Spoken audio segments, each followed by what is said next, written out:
So, bachcho, let's read this question. So, this question says, figure shows a cubical surface of side L by 2, a uniformly charged rod of length L, moving towards left at a constant speed V. At t is equal to 0, the left end just touches the center of the face of the cube as shown in the figure. Okay, face का center. All right. Then which of the following graphs shown in the figure represent the electric flux through the cube as the rod passes through? ठीक है, आपको बताना है कि कौन सा graph आपका फ्लक्स का राइट रिप्रेजेंटेशन ड्रॉ कर रहा है। ठीक है, तो ये आपको बताना है। ठीक है, तो बच्चों इस क्वेश्चन का की कॉन्सेप्ट आपका लिख लीजिए। की कॉन्सेप्ट बच्चों क्या लिख सकते हैं? इलेक्ट्रिक फ्लक्स लिख लीजिए। क्या लिख लीजिए? आपका इलेक्ट्रिक फ्लक्स। ठीक है, electric flux will be the key concept of this question.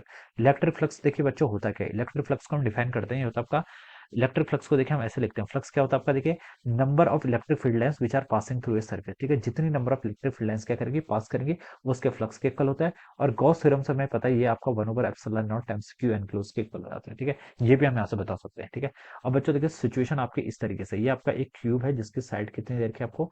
L/2 के इक्वल दे रखी है। ठीक है, क्यूबिकल सरफेस जिसकी साइड कितनी है आपकी? L/2 के इक्वल है, तो ये आपका L/2 के इक्वल ऐसे गिवन कर रखा है। ठीक है, अब बोल रखा है कि ये यूनिफॉर्मली, देखिए ग्राफ में देखे ना, तो ग्राफ में देखिए हमें सिर्फ फाई और टी बोल रखा है, कुछ लेवलिंग नहीं दे रखी है।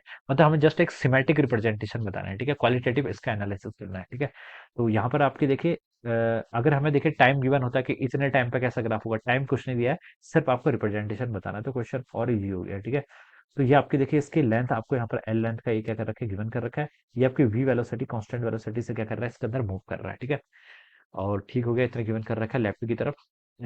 अब देखिए अब हमें इसका बताना फ्लक्स का रिप्रेजेंटेशन। देखिए फ्लक्स किसके इक्वल होगा? देखिए वाई एक्सिस के अलॉन्ग आपका फ्लक्स है, एक्स एक्सिस के अलॉन्ग टाइम है, इसका ग्राफ प्लॉट करना है। तो देखिए at time T is equal to zero, T is equal to zero पर ये देखिए इसके जो आपका ये क्यूब है, क्यूब का देखिए जो ये वाला एंड है, राइट एंड, ठीक है, आपकी तरफ से जो राइट एंड है, ये इसको क्या कर रहा है? जस्ट टच कर रहा है। क्या कर रहा है आपका? इसको जस्ट क्या कर रहा है? टच कर रहा है। ठीक है, तो इस वक्त हम बता सकते हैं देखिए फ्लक्स किसके इक्वल होगा? फ्लक्स तब आएगा देखिए जब ये इसके अंदर आएगा, तो इसके कारण देखिए इलेक्ट्रिक फील्ड लाइंस होगी। एक आपका लाइन है, लाइन चार्ज के कारण इलेक्ट्रिक फील्ड क्या होता है आपका?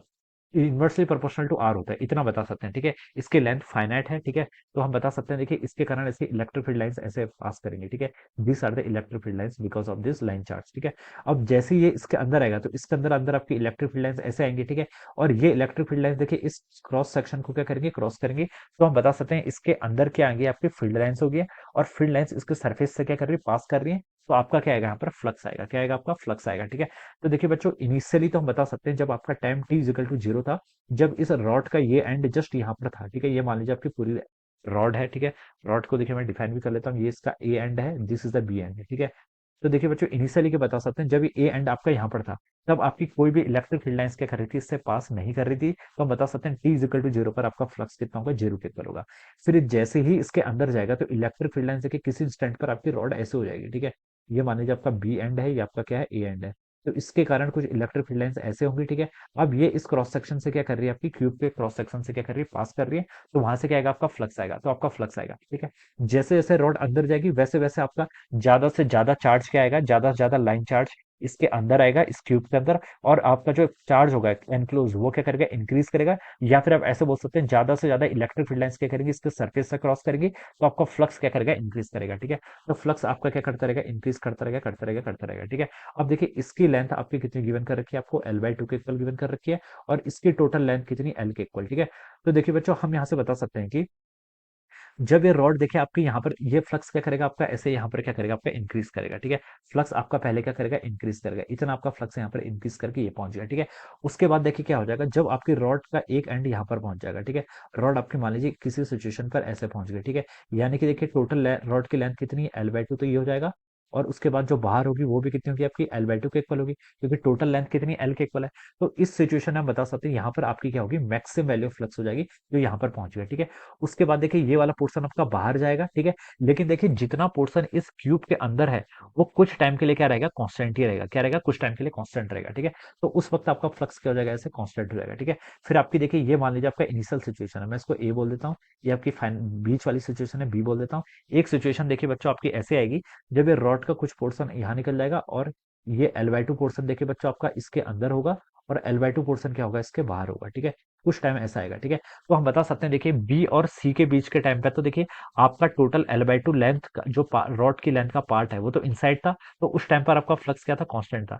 लेकिन जब आपकी सी वाली सिचुएशन क्या करके रीच करगी, उसके बाद देखिए ये वाला पोर्शन आगे को मूव करेगा, ये आगे को ऐसे रॉड मूव करेगी, तो ये देखिए आपका जो इसके अंदर इलेक्ट्रिक फील्ड लाइंस है अगेन, वो क्या होने लग जाएंगी, कम होने लग जाएंगी, तो आपका फ्लक्स क्या होने लग जाएगा, डिक्रीज होने लग जाएगा। उसके बाद आपका ग्राफ ऐसे क्या कर जाएगा, डिक्रीज कर जाएगा। तो ये बच्चों आपका क्या होगा, this will be the variation of the flux. Flux कैसा वेरिएशन होगा, पहले फ्लक्स इंक्रीज करेगा, फिर कुछ टाइम तक आपका फ्लक्स क्या रहेगा, कांस्टेंट रहेगा, उसके बाद फ्लक्स आपका डिक्रीज करना शुरू कर देगा। तो this will be the graph, ये क्या हो जाएगा, इस तरीके से ग्राफ हो जाएगा, ठीक है। इसको हम बहुत इजीली समझ सकते हैं, ठीक है। तो ये this will be the answer of this question. बच्चों देखिए ये किससे मैच कर रहा है आपका, सेकंड वाला तो हो नहीं सकता। देखिए सेकंड वाला देखिए आपका ऊपर से आ रहा है, यानी कि टी इक्वल टू 0 पर भी कुछ फ्लक्स बोल रखा है इसमें, तो वो रॉन्ग है, ठीक है। थर्ड वाला आपका हो नहीं सकता, थर्ड वाला देखिए आपका लीनियरली इंक्रीज कर रहा है, ठीक है। तो इंक्रीज नहीं करेगा, एक टाइम पर कांस्टेंट भी होगा और फिर डिक्रीज भी करेगा। और फर्स्ट वाला बोल रहा है क्या, कांस्टेंट है, ठीक है। तो वो अभी आपका हो नहीं सकता। तो सबसे जो मोस्ट अप्रोप्रिएट है वो फोर्थ वाला होगा, यानी कि बच्चों जो आपका ऑप्शन डी है ये आपका करेक्ट होना चाहिए, ठीक है। तो हम क्या लिख सकते हैं, option D will be the correct answer of this question. So I hope you all understood this concept. All the best and thank you so much.